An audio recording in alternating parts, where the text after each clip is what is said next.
One is you have this really creative way you've discovered about the NIW process and national interest waiver, which you're very kind enough to share publicly about how they're processing these cases. So I want to get into that first, and then kind of do a follow up on what's been going on in your operations. I mean, you got a big operation. I think 80 plus people working in the U.S. like a part of your team. I mean, immigration firms are small, so you're considered one of the biggest at this point with that amount of staff. And so, how does managing like a large vessel like that work? And like, how's the last 6 months been? The things you've seen. But let's start with the NIW stuff. What's Cool. that you learned? So NIW is kind of an interesting thing. Like, I can't tell you how many, I'm sure all of us have experienced a pilot contacting us saying that they're ready for an NIW. That's Yeah. not the NIW that we're talking about. I've yet to find a pilot to win an NIW, although I know that there's some heavy advertising, particularly in Latin America, going on surrounding NIWs. Hmm.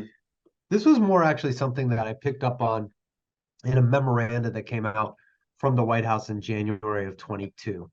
And ostensibly, it was like talking about emerging technologies, NIWs, entrepreneurship. And in there, it talked about emerging technologies and a specific, list of occupations that are or fields that are really critical to the ability of the United States to move forward as a leader within technological development. And secondarily, there was a little line in there that talked about advanced degrees in STEM fields, and particularly a PhD being very strong evidence, compelling evidence that the person meets each of the three prongs of the NIW standard under Donaldson. So I looked at this thing and I said, it seems to me like, hey, on some level, they're really trying to push green cards here, like really trying to push green cards, especially in these fields. But, John, it's tough to get people to take a chance. It's tough to get people Yeah. to say, hey, listen, let's give this a go, especially when you're coming off of a J1 or you have other status where, filing for an immigrant visa can be problematic. So, fortunately, having a little bit of a bigger firm and having the financial ability to do it, I actually put out like a call looking for volunteers.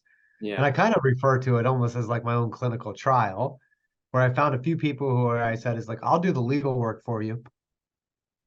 You have to pay the filing fees, but I want to submit a national interest waiver on your behalf if I think you meet the criteria that the White House is looking for. And I was fortunate enough to get a handful of people who had PhDs dealing with cancer research Hmm. who were willing to give it a go. Now, John, when I put this thing together, it was like mega bare bones. Normally we're used to submitting NIWs that are Yeah. like this. I popped this thing in, and it was ostensibly a cover letter, a little bit of a legal argument, and a copy of the PhD, and that was it. Like that was it. Like I'm talking like I wrote like 3, 4 pages instead Yeah. of like a tomb, and the evidence was very thin. Remarkably, the cases started coming back approved. And it wasn't really an actionable item. Look, there's no panacea to immigration. I think we all have to be aware of the fact that there's no cure all. It's not like we're solving everything, every single problem here, but it's a nice little tool to have in the quiver. And then in January, when USCIS came out with premium processing for NIWs, it really became an actionable, active part of the practice and something that we're doing regularly.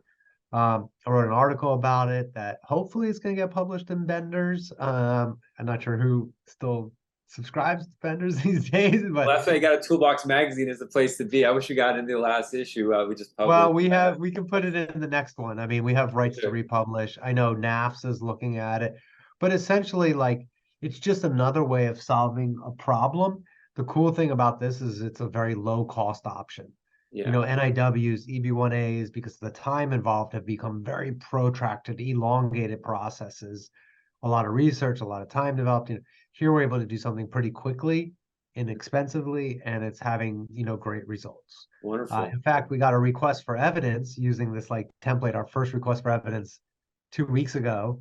And I wrote back to the service rather than responding to the RFE. I said, hey, a little matter of quality control. I'd like you to relook at this before we enter the RFE because of X, Y, and Z.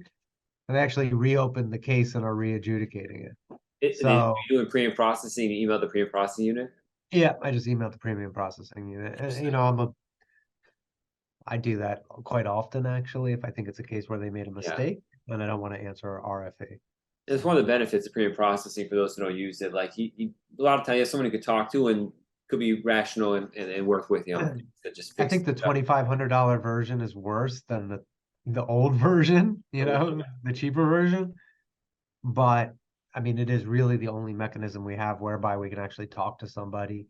Yeah. They'll answer the emails, they'll take them seriously. So yeah, it's been great. I mean, it's been actually a real great advancement. It's been one of the cooler things I've done and tried. And here's the cool thing about it, John. So I started talking to a few people about this idea and this thing, and through some contacts, I was actually able to get connected to Amy Nice, who used to work at the White House and actually wrote that 2022 policy memoranda. And we got to chat about it at length. And like, I got sort of like the inside scoop of what the government was thinking, what her mission was, what she was charged to do. And it really kind of was a validating exercise, to the point where Amy's become a friend and she's doing some amazing stuff at Cornell. And I really like what she's doing in terms of pushing immigration policy to advance the concept of getting the best and the brightest here to help develop these emerging technologies. But just rapping with her and being like, this is what I thought you meant, this is what I meant, and her talking Yeah. about like how they could frame it and what they could say and couldn't say. Um, it was an extremely rewarding experience. What's a game changer? You heard it here first in Rich Soul's Toolbox. Wonderful information from John Grode. It's a game changer, and honestly, it brings the price down a lot too if it's like that, because some of these cases could be really pricey, and you're kind of throwing a gamble on there. But if it's a gamble, but if it decreases the amount of time, the headache of like these when you get these crazy, just the preparation of these cases, the RFEs and stuff. But if there's some rational memo that kind of outlines and helps the officer Yeah. adjudicate with their basic case, and that's wonderful. And like, here's the thing we got to remember. This is this administration, it's a policy memoranda. It's not written in stone. It's not a regulation. Yeah. Might not be here forever. Um, and secondarily, from a functionality perspective, EB2 itself is a little bit problematic these days because of the retrogression. So it's not gonna like Yeah. necessarily work for your J1s who are like trying to get to employment authorization and that kind of thing. So yeah, be a little choosy, but it's another tool in the immigration lawyer's toolbox there. Thanks. So they'll take off of your tolerance, my friend.